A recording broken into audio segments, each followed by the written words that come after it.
I had worked with Richard Sherman back on Iron Man 2. I had met him through John Debney, who was composing for that film as well. He did Jungle Book. And we wanted to write a theme for the Stark Expo, as Howard Stark, Tony Stark's father, would have had it back in the old days. And Howard Stark was an amalgam of different characters, but one of the influences was Walt Disney. And so the idea that he had a Disney-like theme for his expo back in the 60s was really exciting. And of course, we thought the best resource for that would be Dick Sherman, because he wrote a lot of the classic Disney tunes from the parks and from the films. And so I met Richard Sherman, who pitched on his piano that version of the song, and I thought it was wonderful. And now here I am a few years later doing, with John Debney, working on Jungle Book, and the idea that we got to pull Richard Sherman into this to help collaborate, because he was such a big part of the original film. And the opportunity arose when I changed the character of King Louie to a creature called a Gigantopithecus. There were no orangutans in the Indian jungle, but thousands of years ago there was a species called Gigantopithecus, which probably looks something like an orangutan. And as soon as we did that, we wanted to change the song "I Want to Be Like You" to match that new character. And so we brought him in to write new lyrics. And it was so funny, because as I was pitching him, now he's an older man, and you don't know if he's still on top of his game. If you don't know him, you just don't know. And I sat and talked to him, always was polite. I started explaining what the song is and what the new lyrics I wanted were. And I said, well, Louie's now a Gigantopithecus. And he says, stop right there.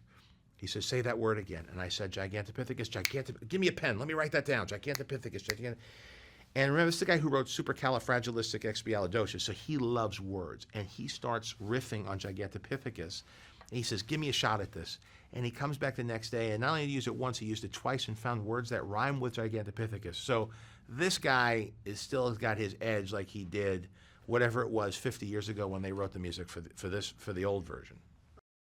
I don't remember seeing it for the first time because I was so young. So I don't remember when I first saw it, but I remembered very vividly the images from it as I was hired to do this.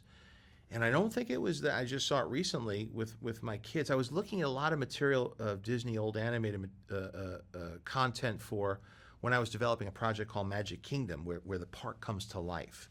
And so I was doing research in that, but I knew about the movie way before then. I could, and if you look at frames in the live action version, without referencing and looking at it, they line up almost exactly with some of the frames in the animated film. So it must have been one of the first films I saw. It came out in '67. I was born in '66. I remember having a dream about Mowgli when I was little. The first dream I ever remember having was of Mowgli riding in the backseat of my parents' Toyota through Manhattan as I stood on the street corner and watched him going by through the window. And I don't know what that means, and I'm not sure what it represents, but I do remember vividly that Mowgli was a character that I must have related very much to, because he felt like a real kid, a kid I could know, and maybe a kid I was aspiring to be, because he was kind of adventurous and kind of, confident and physical and would get into trouble. So, I don't really get where that memory began, but I do know that as we made the live action version, even though that was a G-rated musical for children, and this was more of a PG adventure film that was more in the spirit of maybe the older animated Disney films or Lion King, I still wanted to include images from that. And some of those images were Mowgli singing with Baloo as they floated in the river. One if it was Kaa with his scintillating eyes hypnotizing Mowgli, who's trapped in his coils. I remember the marching elephants. I remember the tiger stalking through the grass, and I remember him being scared of the fire. I remember the temple collapsing, the monkeys snatching up Mowgli. So I wanted to grab things that I knew that other people my age would remember and make sure that I infuse it into the story, so that if you're looking for that emotional connection to the music, to the moments, they'd be there, but then we could build upon that and create something that's a little bit more ambitious when it comes to the action aspect of the movie.